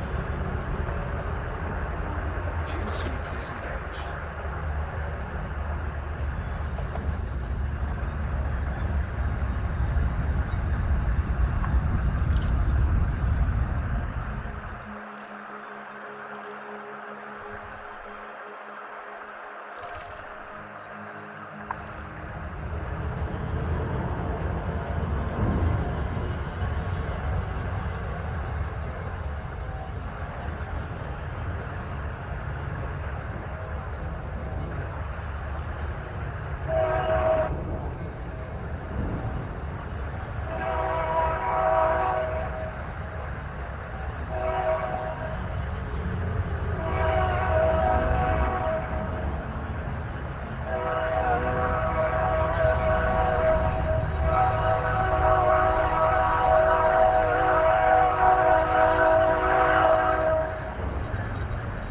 Crane's going through. I noticed.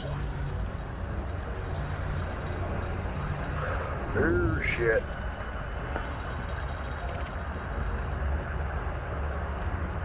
Convoy dispersal pattern. Compromised. Damn it. 912 kilometers away. Targeting world. Huh? Polonium 0.5. Total metals only 13.9. It's not worth it. Okay. Leaving the system. Returning to the Kauki system. Frameshift drive charging. I had to explore a planet, sorry.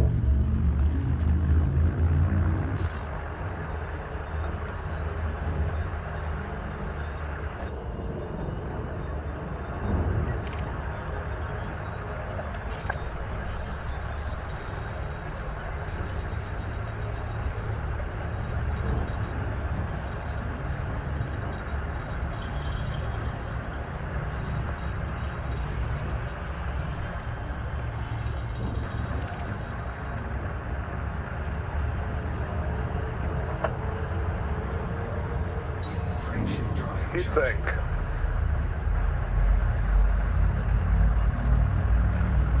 Yeah, those heat sinks are really handy. Gotta have one on one of those. If it actually goes off when I tell it to, it does.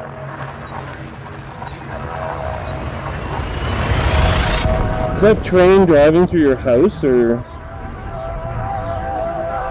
Yeah, actually, it's letting me know that it's time for me to go out there and moon him. Fuck, it's loud. Just walk away. Okay, so now we have to go to our port. Fuel sweep disengaged. I have found our base. All my base belongs to me. Sorry, all my base belong to me. All your base belong to us.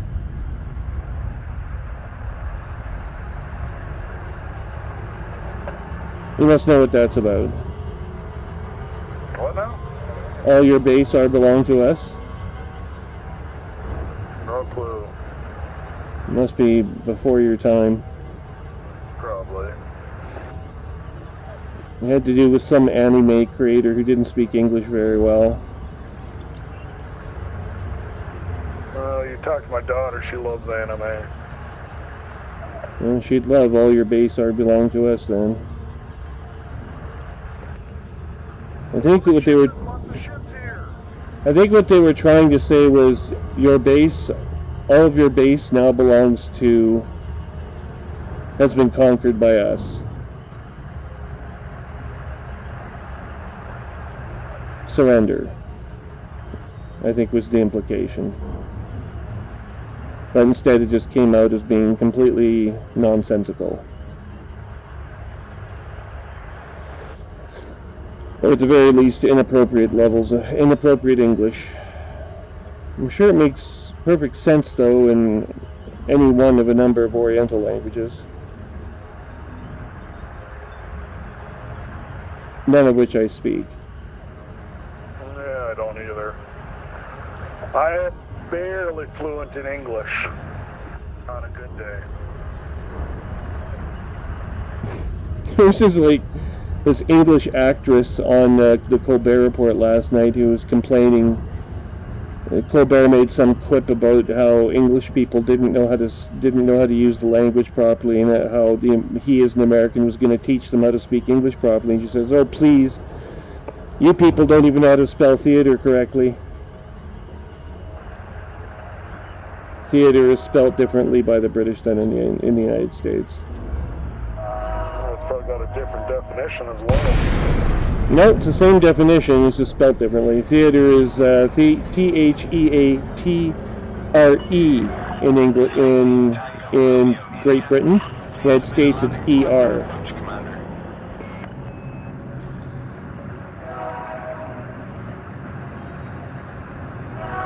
It's also R-E in French, so could be said the Europeans generally spell theater differently. I've never spelled it that way. Scan detected. How do you spell theater? It's not a word. I guess I spell it the same way that the British and French spell it. Oh, good for you. Must be the Canadian influence. Or it could just be that I've got enough common sense to think for myself. Or that. Number 5.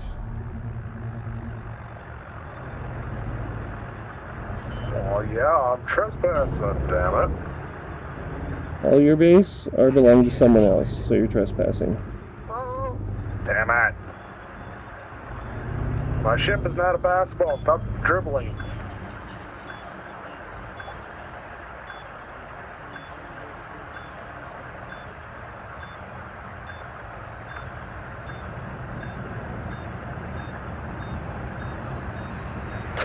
I don't want to look at the gun that's aimed at my ship.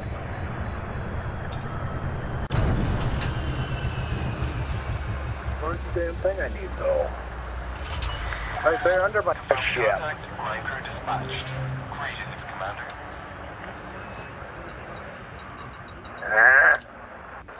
Come on.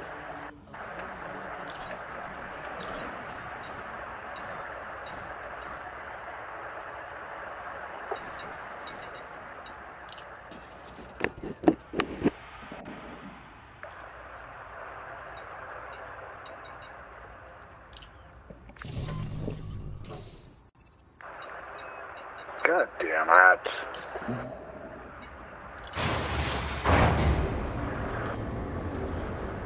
La la la la la la la la la la la la la la la.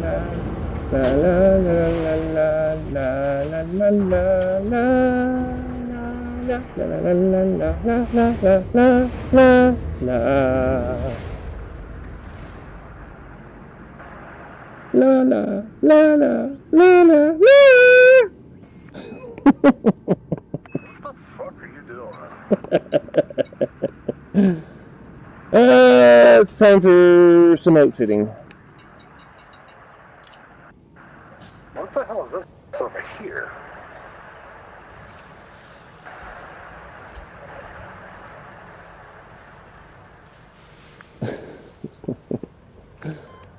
What the hell are you doing? I'm not the only person to say that, you know.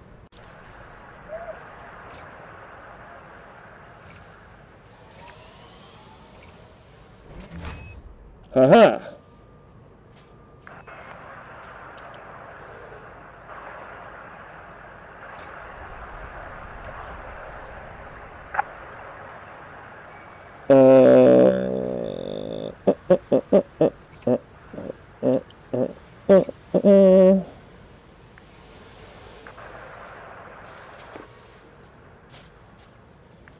Okay, I'm going to log off for a while. I'll be back on a bit later if you're on.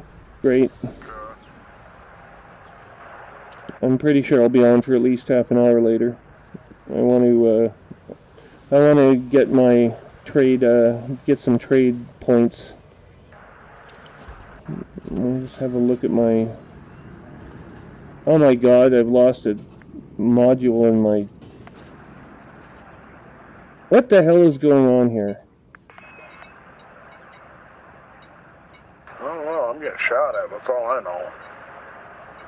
Okay, so we have materials status 18%, 21%, and 27%. So we gained a point somehow. We are 67% Esquire and still 20% Lieutenant with no benefit.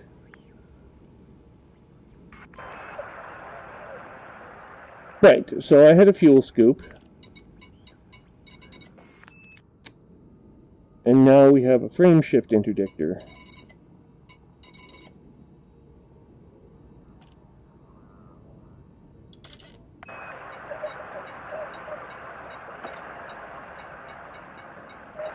How the hell did I end up with that?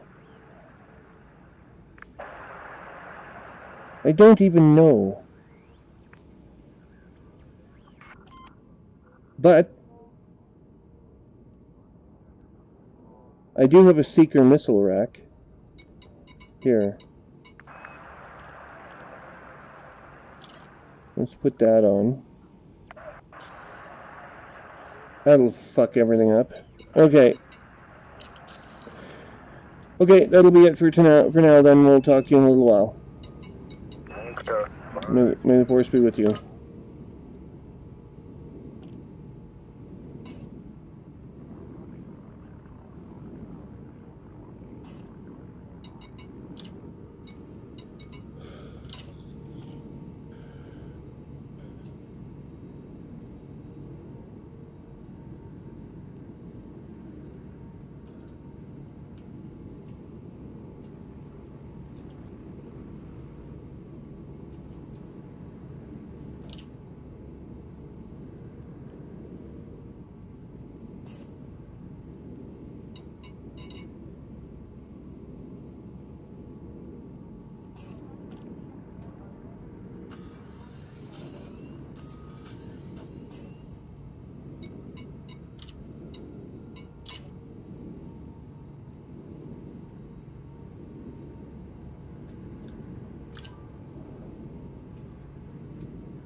Okay, so that'll be it for now. It's 1:42:53 Zulu on 16 May 3304 at Bowman Port. And of course we are in the Kauke system. And this has been your host, Commander Trium. Don't forget to check out the video properties on YouTube and subscribe, like, and or click the reminder button, which is shaped like a bell next to the subscribe button in the YouTube default interface. If you enjoyed this video and would like to be kept abreast when new ones are posted, or when they are going live, as the case may be. Thanks again for watching. And special thanks once again to Frontier Developments, both for their subscription, as well as the rest of you who have already subscribed. Also, thank you to Frontier for their continued support and development of Elite Dangerous, enjoyed by now over 1 million people worldwide. Thanks again. This is Commander Trium, your host, once again, signing off.